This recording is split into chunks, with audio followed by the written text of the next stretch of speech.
It is always desirable to be wise. It is good to be wise and to be with the wise. Napakalaking bagay na tayo po'y nakakapag-imbak, nakakaipon ng karunungan at kung paano natin ito gagamitin sa buhay. At mahalaga rin na tayo'y naliligid at may nakakasama tayong mga marurunong. How does the Bible describe a wise person? It's important to know yourself and others by the standards of the Bible. Ang atin pong pag-aaral ngayon, pinamagatan nating 10 marks of a wise person. 10 pagkakakilanlan sa isang taong maalam, marunong, at marunong gumamit ng alam sa ikatutuwid ng buhay. Our God, we thank you for this beautiful day. We thank you, Lord, that you are our God, our Savior, our Sustainer. We thank you that you give us our needs. Salamat, Panginoon, sa pahiram mong buhay pa. At salamat po sa karunungang patuloy mo idinadagdag sa amin. Linisin niyo po kami, Panginoon. Patawarin kami sa aming mga pagkakasala. Punuan niyo nawa ang aming mga kakulangan. At ngayon ay bigyan niyo po kami ng karagdagang karunungan. Buksan niyo po ang aming isip, ang aming tainga, ang aming mga mata, at nang matanggap namin ang mga dapat tanggapin. Give us discernment, Father, so that we may be able to know your truth and that we may reject that which doesn't come from you. Teach us, lead us, be the speaker, O God. We ask you to bless your people, to walk in our midst, to sit on your throne of power, and dispense wisdom and blessing to us. In the name of Jesus our Lord, our teacher, we pray. Amen. 10 marks of a wise person. Nakukuhanin po natin lahat sa Proverbs sapagkat kung merong collection ng wisdom sa Bible, isa na dyan na pinakamarami at pinakamayaman yung book of Proverbs o kaya ay mga kawikaan. Proverbs 29:11, a wise man keeps himself under control. Isa na yan na pagkakakilanlan ng taong marunong, ang kanyang sarili ay nasa ilalim ng kanyang kontrol. Napipigil ang sarili at hindi ang sarili ang namamayani lagi. So one mark is controlling oneself, especially one's emotion. Ang marunong na tao, kinokontrol ang kanyang damdamin, ang pagpapahayag niya sa kanyang damdamin at ang lahat ng ginagawa niya. Si Solomon na mismo ang may sabi, a man of wisdom will avoid all extremes. Pag marunong ka, hindi ka lumalabis, hindi ka sobrang malamig, hindi ka sobrang mainit, walang mga extremes and saka extreme behavior. Man's foolishness necessitated the law. Kasi kung ang tao lang ay nagkokontrol sa sarili, hindi niya kailangang makatanggap ng batas mula sa Diyos. Ang mga batas ay isa-isang ibinigay at naging very elaborate, no, ang mga tao ay hindi na makontrol ang sarili nila at kinailangan pa ng panglabas na kapangyarihan para ang batas ay pairalin. Kaya ang Lady Justice, yung sagisag ng Lady Justice ay isang babaeng may hawak na timbangan, may piring ang mata at sa kabilang kamay ay may hawak na isang tabak. Lady Justice holds a scale there at pag mayroon siyang scales and then she holds a sword because if you are weighed and found wanting, you will have to be cut up. Kailangan kang tagain sapagkat yung takot mo na lang na mataga ka at yung takot mong makulong, yan ang kumokontrol sa tao pag siya'y wala ng kontrol sa sarili. Maging sa mga bahay na maraming policies, sa mga kumpanya na maraming policies, because people don't control themselves. Bakit mayroong boundary clock na kinamumuhian ng empleyado? Kasi hindi naman nila kokontrolin ang sarili nila na pumasok sa oras kung wala nun. Bakit mayroong deduction ka pag absent? Kasi pag walang ganung punishment, dadami ang absence.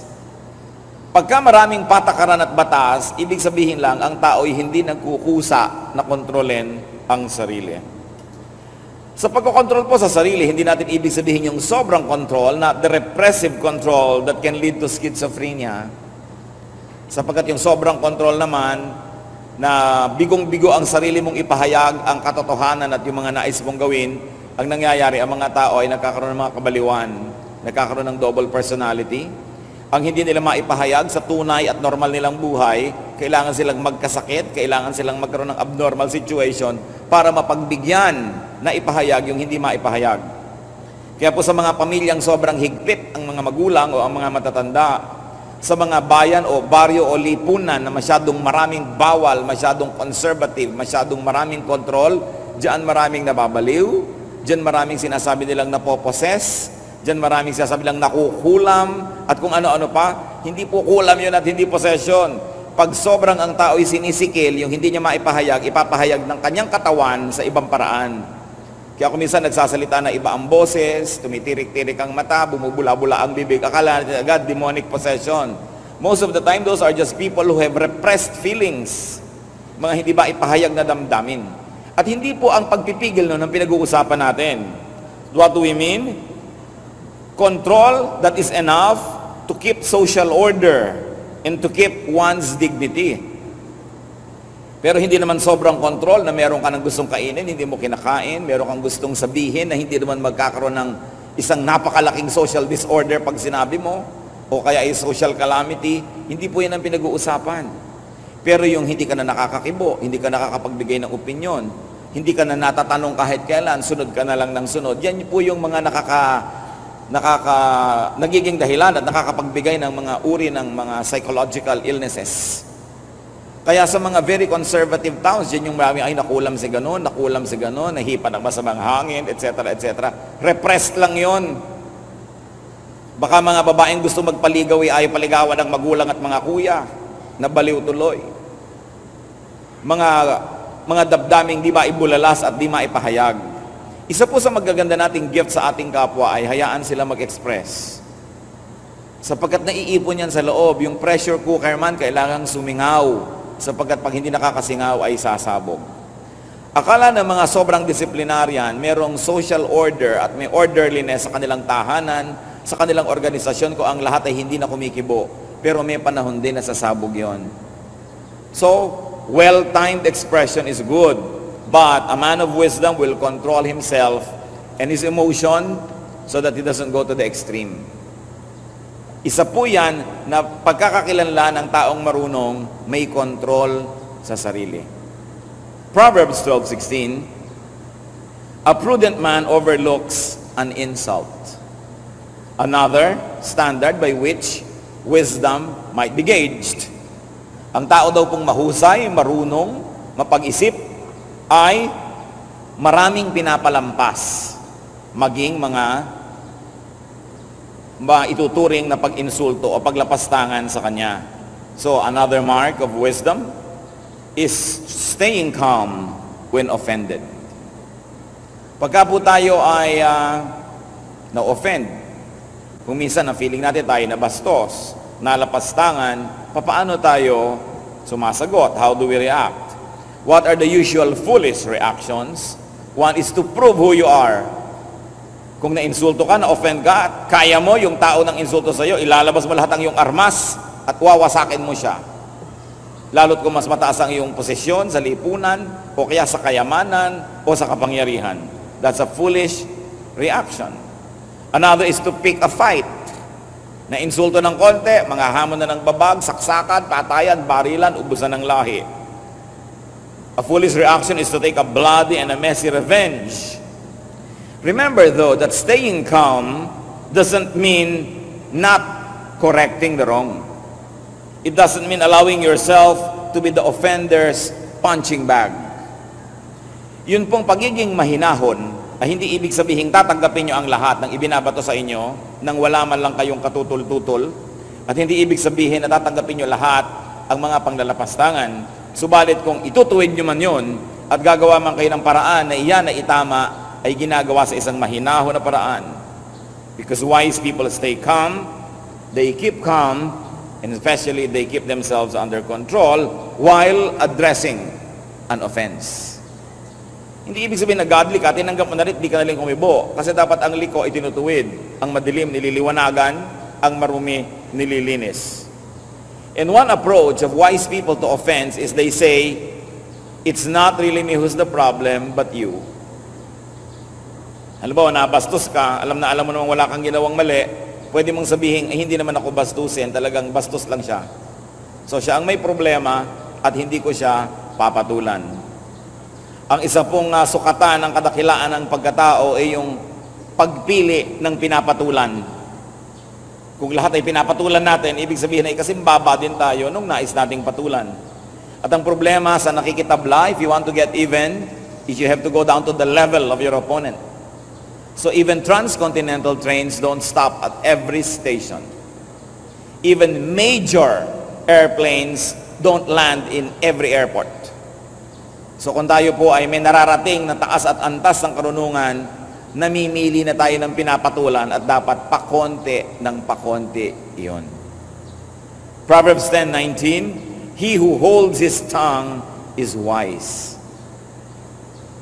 Yung marunong magtimpi ng pagsasalita, at sabi ng iba, yung kinakagat ang dila para huwag na lang magsalita pa ito, ay isang uri ng karunungan.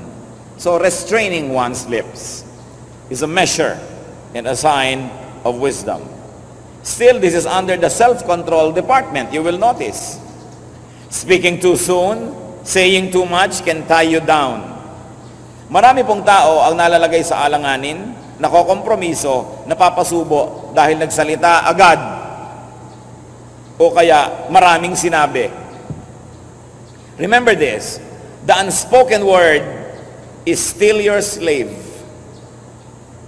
but every spoken word can already become your master. Naranasan nyo na ba yan?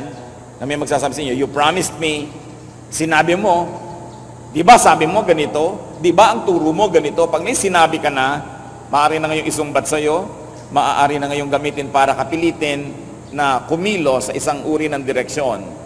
You will be compelled to behave a certain way because of the words you've already said. Wrong words can put you in trouble. Wrong words can hurt and offend others. Wrong words can misrepresent you. And remember, unbeautiful words, yung pinsan ng ugly, yung unbeautiful words can trivialize and debase you. Kung minsan may kaganda-gandang babae, talaga namang napakaganda, pwede mo ilagay sa eskaparate o sa dambana. Naku, nung nagsalita na, 5 words pa lang gumuhuna ang lahat-lahat ng kanyang bantayog. Ganon din naman kung minsan yung lalaki may mga itsura. Kaya mahalaga pa, huwag lagi nagsasalita. Yung mga nananahimik, kung minsan napagkakamalang marunong, kaysa lagi kang salita ng salita na inisiwalat mo na pala ang kasalatan ng iyong isip. Speech can give away your emotion, your sentiment, and even your IQ level. So it is better not to always be speaking. Because even a fool is thought to be wise if he employs well-timed silence. It's very important that we think before we speak. Sabi nga nila, speech is silver, silence is gold. If you have no golden nuggets to say anyway. Ang pagpipigil ng bibig ay isang senyales na ang tao ay marunong. Ang mga mangmang napakabilis magbuka ng bibig. Hindi mo pa tinatanong, sumasagot na. Pinipigil mo na, ayaw pang tumigil magsalita. Laging isinisiwalat at ibinibilad ang laman ng kanilang isip na karamihay wala namang kwenta. Kaya mahalaga po, nag-iisip talaga. Maging sa mga mag-asawa lalo na, yung mga binibitawang mga salitang masasakit, mga sumbatan, matagal na lumipas ang panahon, hindi pa yan nalilimot ng marami. At sabi nga, kung tayo po ay mag-aaral at babalikan natin yung ating kahapon, karamihan ng mga sugat na malalalim at hanggang ngayon meron pang kirot, mga sugat na hiniwa ng matatalim na dila. Most of the heartaches that we carry all our lives were caused by unkind speech. So let us not cause that kind of wounds in other people's hearts. Proverbs 12:18, the tongue of the wise brings healing. Another measure, wisdom is known by promoting goodwill through speech. Ang salita po napaka makapangyarihan. Kahanga-hanga, kamangha-mangha. Kung meron po kayo isang nakikitang tao na kasimangot at malayo, hindi nyo kayang makarinig ng tunog ng sasabihin ng kanyang bibig o ng kanyang kausap, na nakasimangot siya at biglang napangiti, may kausap, hindi nyo alam kung anong sinabi, but you know the magic and the power of the words spoken by the other person. Meron naman taong nakangiti, tinitingnan nyo yung muka. Halimbawa, tinitingnan nyo sa binoculars. Tapos biglang nanimangot at nawala sa mood. Alam nyo, may sinabi yung kausap niya na biglang nagpalit ng kanyang buong espiritu. The power of the spoken word. Words can make or break. Words can make you happy or sad. Words can uplift or downgrade people. Words can actually promote peace or prolong and actually escalate a war. So mahalaga yan na tayo po ay good custodians of the gift of speech. And whenever there's a wounded person, make sure that when you speak, your words become balm. They become like honey. They become like herbs, medicine that soothe the wound. Hindi yung may sugat na ang tao, pag nagsalita pa tayo, para ng asin na ikinaskas natin sa kanyang sugat ang ating salita, na dinagdagan pa ng sili at mga durug-durug na blade. And that can happen when people talk. Masama na nga ang loob ng isa, nung kinausap ko, talagang nagpakamatay na. Nagkakagalit na nga yung dalawang tao, nung nakialam ka't sumali, nagbarila na talaga sila. Hindi ito ang tamang paggamit ng pananalita. Words can hurt or soothe, can comfort or disturb, can damage or heal. And wise people employ words to heal persons, to heal relationships, to heal situations. Napakasamang sumpa ang isang taong matabil na walang nagiging bunga ang katabilan, kundi mag-away-away ang mga nasa paligid niya.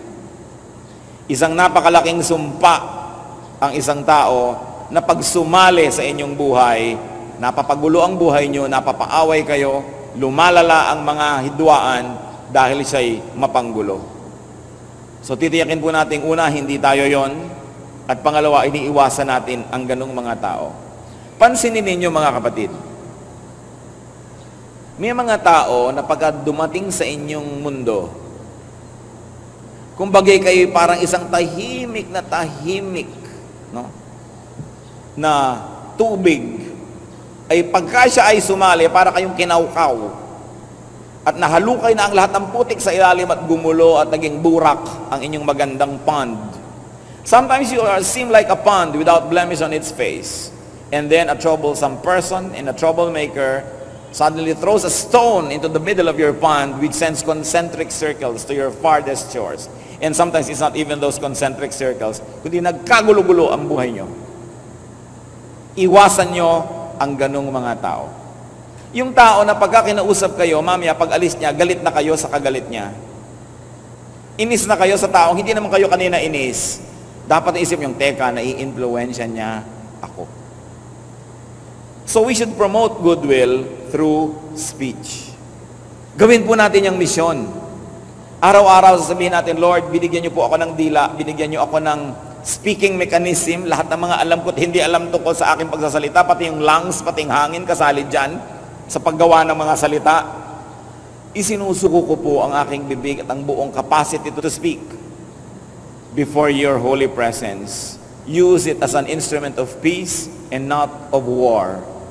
Use it to heal people. Ito po ay isa sa mga pinakamakapangyarihan na sandata na hawak ng tao, ang kanyang dila. At mahalaga, araw-araw isinusuko natin sa Diyos at yung kalooban niya ang nasusunod. Sino po ba ang makapangyarihang tao? Abay, halos lahat ng tao, lalo yung nakakapagsalita, ay makapangyarihan. At kahit hindi nakakapagsalita physically, nakakapagsulat, yung nakakapagsenyas, nakakapag-communicate pa rin, kapangyarihan pa rin yun. Pero yung instant power, alam na alam niya ng merong power of speech. So, that power must never be surrendered to the devil, but instead to the power of the Lord. Let's review our speech, the way we talk, and the causes and the roots, the results of our speaking. Proverbs 14, verse 16. A wise man fears the Lord and shuns evil. So another mark of wisdom is fearing God and therefore avoiding evil. Dinagdag ko lang yung therefore. Fearing God and avoiding evil. Meaning, fearing God, therefore, you fear God pala, then you must avoid evil. So fear the Lord, and therefore you don't have to fear Satan. Because if God is with us, who can be against us? Ang atin pong karunungan ay maaaring sukatin, tingnan lang kung ano ang ating kinatatakutan o kung sino. So when we fear God, and we fear God enough, that means we uproot evil in our lives, then we don't have to fear Satan at all. So fear God to the point of uprooting and avoiding evil. May mga nagsasabi, natatakot ako sa Diyos, meron akong banal na takot sa Diyos, pero hindi naman afraid enough to uproot evil in their lives. Dapat sapat yung takot natin sa Diyos sa kumilos tayo upang bunutin, wasakin, at wakasan ang mga maruruming bagay sa ating buhay. Proverbs 13:1. A wise son heeds his father's instruction. Of course, masyadong makalalaki ang kultura ng Israel. Kasama din dapat dito yung a wise son heed his mother's instruction, or a wise daughter heeds his father's or mother's instruction. Lagi lang kasi sa Bible, example, mga lalaki, dahil sobrang nakakiling sa kultura ng lalaki ang kultura ng Israel. Pero yan ay symbolic of all humanity, and that should be the reading. So another and very important sign of wisdom is accepting parental guidance. Knowing that your parents, very generally speaking, are good to you. That parents are more experienced and well-intentioned. So parents man o superior man or senior, dapat tayong nakikinig. Pag tayo po'y sumusunod sa nakakataas sa atin at mali pala ang nangyari, hindi tayo masisisi dahil sumunod naman tayo. Liban na lang kung life and death yung kamalian na wala na magkakasisihan dahil namatay na kayo sa kamalian na yon. So hindi na pinag-uusapan. Yung mga kamalian lang tulad ng ikaw ay amo, may driver ka. Sinabi mo kay driver, pupunta tayo sa ganon, at bigla mong nasabing, o lumiko ka dyan, kumanan, at hindi iniliko ni driver. Ba't mo hindi iniliko? Kasi po may ibang mas maganda akong alam na daan.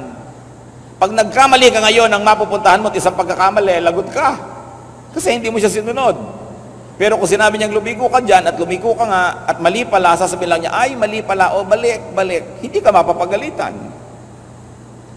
Sinasabi ko, liban na lang sa mga life and death situation, na bangin pala yung pinapapuntahan sa'yo, siyempre hindi ka dapat sumunod. Pero yung sa maraming mga bagay na hindi naman napapanganib ang iyong kaligtasan o buhay, obey your superior. Because if your superior is wrong, he will not use his power against you. But if you are wrong and you disobey, you can expect the powers of heaven coming crashing down upon you. So dapat kahit mas marunong ka sa tingin mo doon sa nakakataas sa'yo, marunong kang sumunod. Dahil siya ang may kapangyarihan over you.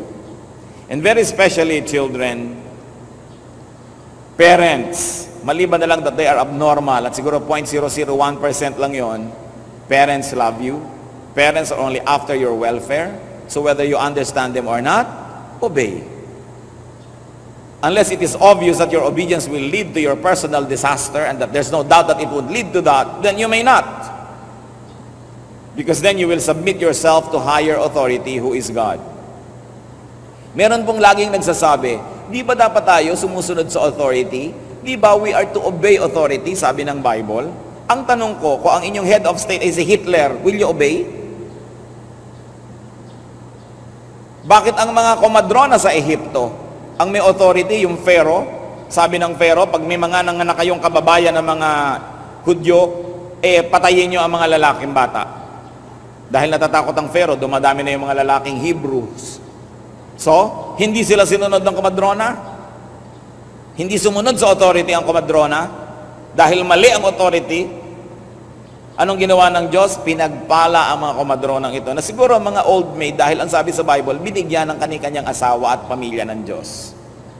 Si Rahab, meron siyang sariling bayan, meron siyang sariling hari.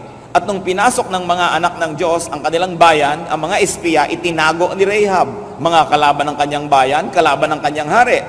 Pero anong nangyari kay Rahab? Pinagpala siya sa ng Diyos.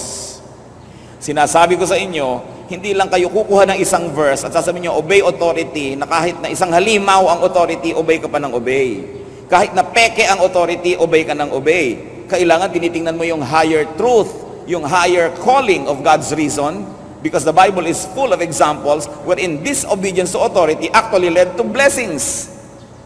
When the authority has no moral mandate, when the authority is not supposed to be there, o nagpapagawa ng mali, you must withdraw your obedience because your obedience must be given to the higher authority, and that is the essence of God's teachings. Pinipili ang authority sinusundan. Huwag nating baluktutin at maliin ang scripture, at huwag nating pilipitin ang application para lang sa mga personal na interes ng mga makapangyarihan. Siyempre, ang mga makapangyarihan, laging sinasabi, obey authority, kasi pang blackmail nila yan sa mga taong naniniwala sa Biblia. But don't get only one verse, read the whole Bible. And you will find that true authority comes from God, that true authority is truthful, that true authority is legitimate. Because if those standards are not met, then authority is not genuine and you may not obey. Mahalaga yun na nakikita natin because authority has been misused by so many parties, so many people in the whole history of mankind. E paano kang head of state may si Idi Amin, kinakain ka na niya, obey authority? Pinipili yan. Tinitingnan mo kung merong moral compass at kung merong moral foundation ng authority. Because if it is immoral, you should not in fact obey. Because our authority, who is the real one, is God Himself. And anybody that does not represent the economy of God, the honesty, the truthfulness, and the integrity of God must not be obeyed. So huwag nating payagan na ang relihiyon ay ginagamit na isang political tool para kontrolin ang isang bayan, ang isang lipunan, ang isang uri ng tao, isang lahi. At nagtatago ang mga taong yan sa likod ng Diyos, sa likod ng Biblia, para bigyan ng deodorant ang isang stinking regime or monarch, king or queen. Kaya nag-iisip-isip ang mga anak ng Diyos. Hindi basta-basta kumukuha na isang verse tapos alipin ka na ng verse na yon, against all reason sumusunod ka. But, going back to the authority of parents, as I said, unless they're abnormal or they have mental illness, parents love their children, and it is always in the best interest of their children that they make policies or even rules. So children, unless there is a naked, very naked error in what your parents tell you, obey. It is the wise thing to do. Proverbs 12:15, a wise man listens to advice. Kamag-anak na naman ang pinag-usapan natin kanina. So another measure of wisdom is accepting counsel. Meaning this time not only from our parents, but from any wise person. Binigyan tayo ng dalawang tainga at isang bibig, so we will listen twice as much as we talk. Ang problema sa mga tao, sometimes we talk twice as much as we listen, or we never listen at all. Nakakita na ba kayo ng nag-aaway na tao, lalo yung mag-asawang nag-aaway, na parehong nagsisigaw, parehong nagsasalita, walang nakikinig? So ang ending niyan, balibagan ng aparador, hagisan ng plancha, ng electric fan, kung anong mahahawakan, kotse, ihabalibag sa asawa, kasi walang nakikinig. Mahalaga, we accept counsel. But remember this, listening to counsel doesn't mean obeying all the time. Hindi ko nakinig ka sa payo, obligado ka nang sumunod sa payo na yon. Ang mahalaga lang, give it a chance to be heard. Proverbs 1:5, the wise listen and add to their learning. Anong mawawala, kapatid, kung ikay mananahimik at makikinig? Una, kung may punto ang kausap mo, di nakuha mo. At kung talagang mali siya, lalo mong napatunayang mali siya dahil narinig ng tenga mo ang mga kamalian niya. So mahalaga yan na ang tao nakikinig. And accepting counsel is a twin brother of self-control and tongue control. Because you have to control yourself, especially your tongue, to be able to listen and accept counsel. Accepting counsel doesn't mean obeying it. You just accepted it so you can process it. Sa pag-uusap po, kung may isang nagsalita at may isang nakinig, pag uwi nila pareho, sa palagay nyo, sinong panalo? Siyempre yung nakinig. Kasi, Yung nagsalita, nabisto ang kanyang IQ level, nabisto niyo ang kanyang stand, yung kanyang sentiment, wala na siya ngayon maipagmalaki. At yung nagsalita, walang natutunan. Pero yung nanahimik at nakinig, dumami ang alam, dumami ang choices, at kung meron kayong digmaan, hindi mo pa rin naarok, hindi mo pa rin nasukat, hindi mo pa rin alam kung anong laman ng isip niya, huhula-hula ka ngayon, hindi mo siya ngayon kayang basta-basta na lamang paikutin dahil hindi mo alam kung anong iniisip niya. Kaya ang mga tao po na hindi marurunong, agad-agad na ipinaalam kung anong iniisip nila, alam na ng kalaban kung nasan ka. Kaya mabuti, hindi salita ng salita. Proverbs 10:14 gives us insight into another standard of wisdom, and that is, wise men store up knowledge. Collecting knowledge is an important aspect of wisdom. Wise people collect knowledge. Naalala ko po tuloy ang mga kababaihan sa Malolos. Noong 1888, maraming mga kababaihan sa Malolos, mga Bulakenya, ang minabuti nilang mag-aral ng wikang Kastila. Bakit? Sapagkat sila yung mga mag-aasawa o yung iba yung mag-asawa na, at sila yung magkakaroon ng mga anak. At sabi nila, ayaw nilang maging mangmang ang kanilang mga anak. Kaya sila ay nagpetisyon. Hindi sila pinayagan ng kura paroko ng Malolos na mag-aral, magbukas ng akademya at mag-aral ng wikang Kastila. Bakit nila gusto mag-aral ng wikang Kastila? Sapagkat halos ang lahat ng libro na pumapasok sa Pilipinas ay nasa wikang Kastila. May mga libro sa wikang Tagalog, sa wikang Cebuano, Bicolano, pero puro libro ng dasal. Puro libro ng mga buhay ng mga poon, ng mga santo at santa, na walang itinuro sa mga tao, kundi sugatan ang sarili, magpakasakit, magtiis, at hintayin ang kabilang buhay para sa iyong mga gantimpala.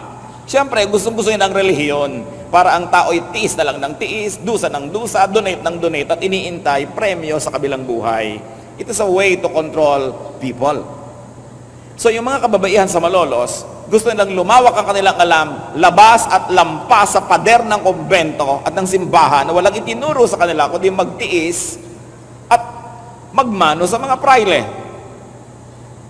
So gusto nilang mag-aral ng wikang Kastila. Siyempre, ipinagkait, hindi sila pinayagan. Ang Gobernador General, si Valeriano Weyler, ay dumalaw sa Malolos. Sinamantala ito ng mga kababaihan, sumulat sila sa Gobernador General, at sila ay nagkaroon ng audience with him, at sila po'y pinayagan. Nagbukas ang eskwelahan noong February 20, 1889. At itong school na ito ay naging simbolo ng pagkauhaw ng mga Pilipina sa karunungan. Nabalitaan ito ni Jose Rizal na noong panahon na yon ay nasa Europa, at sumulat siya sa mga kababaihan na ito. Sabi niya, ang kamangmangay kaalipinan, sapagkat kung ano ang isip ay gayon din ang tao. Ang taong walang sariling isip ay taong walang pagkatao.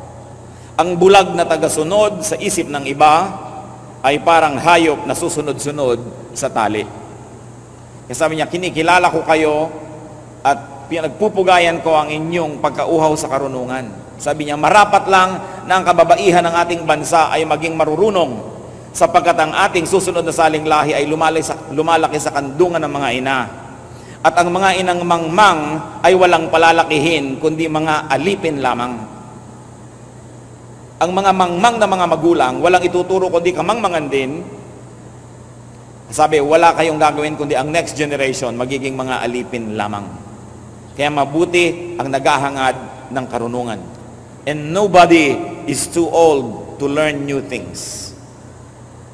Akala natin pagka nag-drop out ka na sa school, pwede ka nang huwag mag-aral. O kaya pag nag-graduate ka na ng bachelor's degree, pwede ka na hindi pa mag-aral at tapos ka na. No, we keep learning. Lalo ngayon, palit ng palit ang technology, mapag-iiwanan ka sobra ng panahon pagka hindi ka marunong. Kaya kailangan, kung ayaw mong maging alipin, maging marunong ka. At mga magulang, turuan nyo ang inyong mga anak na pahalagahan ng karunungan. Turuan silang mga tuwiran, kahit sa inyo sila nangangatwiran, basta't magalang ang pangangatwiran. Kesa huwag kang sasagot, tapos tungtwa ka, ang anak ko hindi sumasagot. Tapos namatay ka na, ano yung anak mo ngayon, kahit na lang rapist, rape na siya, opo pa rin. O kaya parang awa nyo na po. Polite pa rin sa rapist. Dahil hindi mo malang tinuro ang tumutol.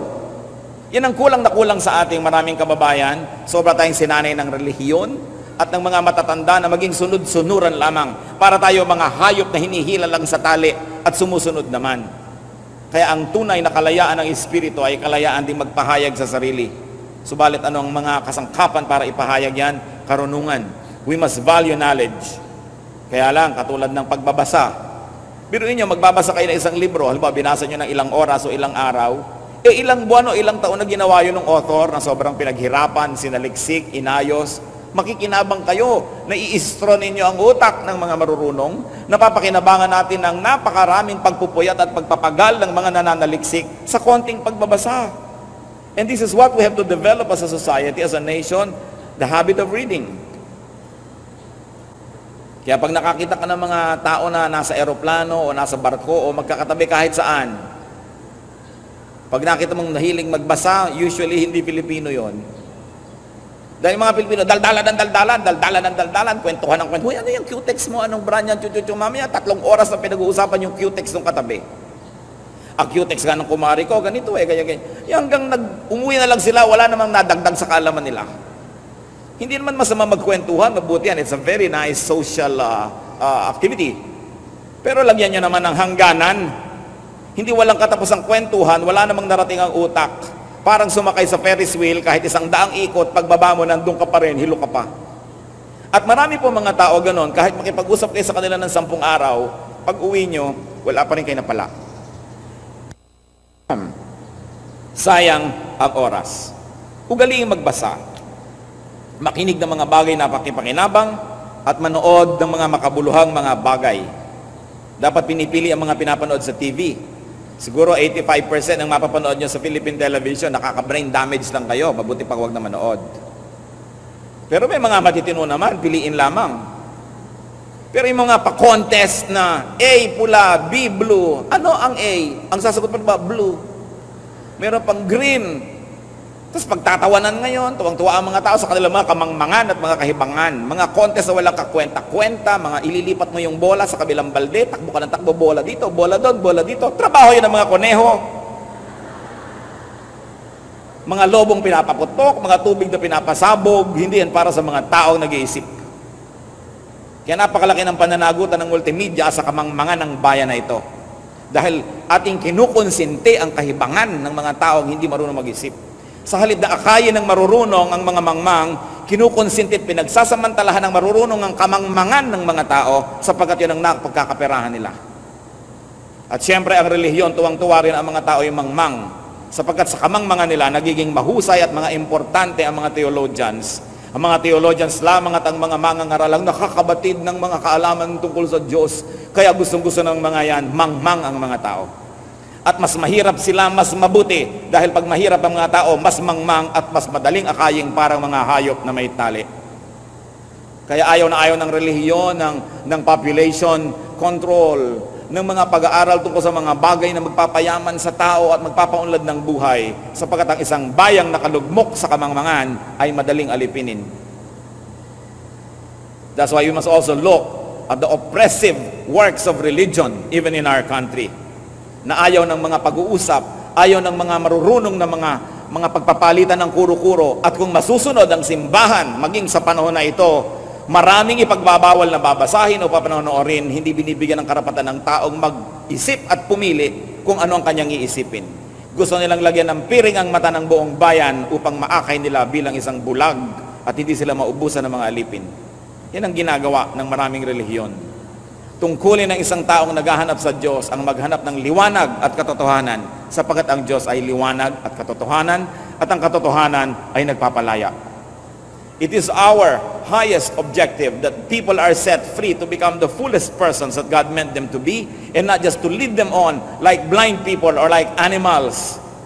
It is important that we have an open mind and it is your duty and privilege to continue to collect knowledge.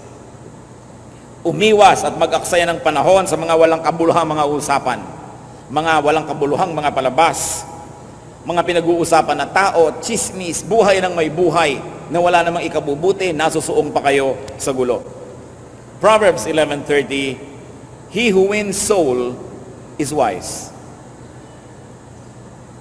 Hindi evangelism to, ha? Hindi soul winning to. Wala pa noon ng Proverbs 11:30 times. But what does it mean to win soul? A soul is the center, the core of a person's being. So it means nothing but winning hearts and minds. Ang marunong na tao, sinisikap niya na kanyang makuha ang loob ng kanyang kapwa. Hindi lang para gamitin ang kapwang ito, sapagkat ito ang pinakamabuti, magkahulugan ng loob. Ang mga nilalang, magkapalagayang loob, at ang sa ganon, magkaisang loob para may magawang mabuti. When you speak, when you act, you either win friends or make enemies. You either endear or alienate yourself to others. And you either win admiration or contempt. You either open or close people's hearts to you. So review your soul winning. Kumusta po pagka kayo ba ay nakikisalamuha, nakikitungo sa mga tao? Ang ending ba nakakaaway nyo sila o nagiging kaibigan? Ang ending ba'y napalapit kayo sa kanya o lalong napalayo? Meron kasi mga tao sa talim ng dila at sa bagsik ng mga pananalita, tuwing na lamang may nakakasalamuha, ang nagiging wakas, ayaw sa kanila. Kaya dapat i-review natin dito, am I winning souls? Sabi kasi, he who wins souls is wise. Why? Because a person who doesn't like you can use all of his energy against you. But a person who likes you can use his energy to help you. And don't you like that? Life is a matter of helping, of receiving help and giving it. Walang taong nagkaroon ng malaking tagumpay na solo lang niya itong nakamtan. Lagi natin kailangan ng tulong ng iba para merong mangyari sa buhay natin. At ito isang katotohanan, ang tinutulungan natin ay yung taong gusto natin. So hindi ba naman napakabuting hangarin na magustuhan ka ng iyong kapwa? Hindi yung nainis sa'yo, pinagmamalaki mo pa that you are brutally frank, na tuwing darating ka nalang ino-oppress mo ang lahat ng tao dahil sobra kang coercive, sobra kang oppressive, o kaya kinokontrol mo ang lahat, lagi ka nalang amo, kaya tamad-tamad mo, lagi ka nalang boss, walang makakagusto sa'yo, iiwasan ka. But a wise person wins souls. Finally, for today, Proverbs 14, verse 3. The wisdom of the prudent is to give thought to their ways.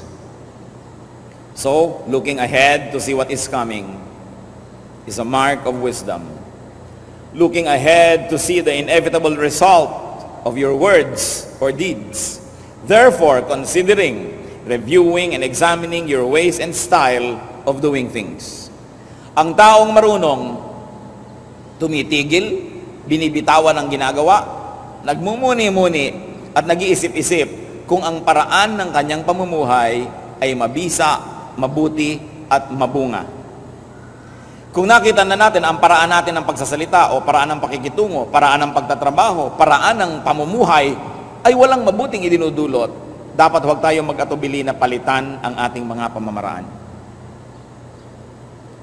A wise person reflects and give thought to his ways. Iniisip niya, tama ba ako? Maganda ba ang pamamaraan ko? Epektibo ba ito? Tama ba ang pag-handle ko sa aking mga anak? Tama ba ang pakikitungo ko sa aking asawa? Tama ba ang pakikitungo ko sa aking mga manugang o sa aking biyanan o sa aking kapitbahay? Kasi malalaman niyo naman kung tama o hindi. Pag hindi tama ang paraan natin, para kayong nagsuot ng sapatos na naglalakad, ramdam na ramdam nyo kung may bato sa loob. At ganun ang buhay na hindi tama ang pamamaraan. Laging may sagabal, laging meron na lamang na sakit at dusa, laging may away, mga hinanakit at problema, laging may tensyon at pakikidigma. So hindi yun ang tamang paraan ng pamumuhay. So kailangan palitan. Para tayong nagmamaneho, nakaliko ka sa mali, at nag-isip-isip kang mali. Therefore, aatras ka, babalik ka doon sa pinagkamalian mo ng pagliko at simula ka uling itama ang iyong buhay. Minsan po, Ako'y may gagawing mission sa Northern Luzon, patungo akong Baguio, at may nagmamaneho naman para sa akin, so okay natulog sa daan, gabi ang biyahe. Parang nakahalata ako kahit kalahati ng isip ko tulog. Parang hindi man lang ako nasisilaw. Ang tagal-tagal nang wala man lang na tumatamang liwanag ng kasalubong sa aking mga mata.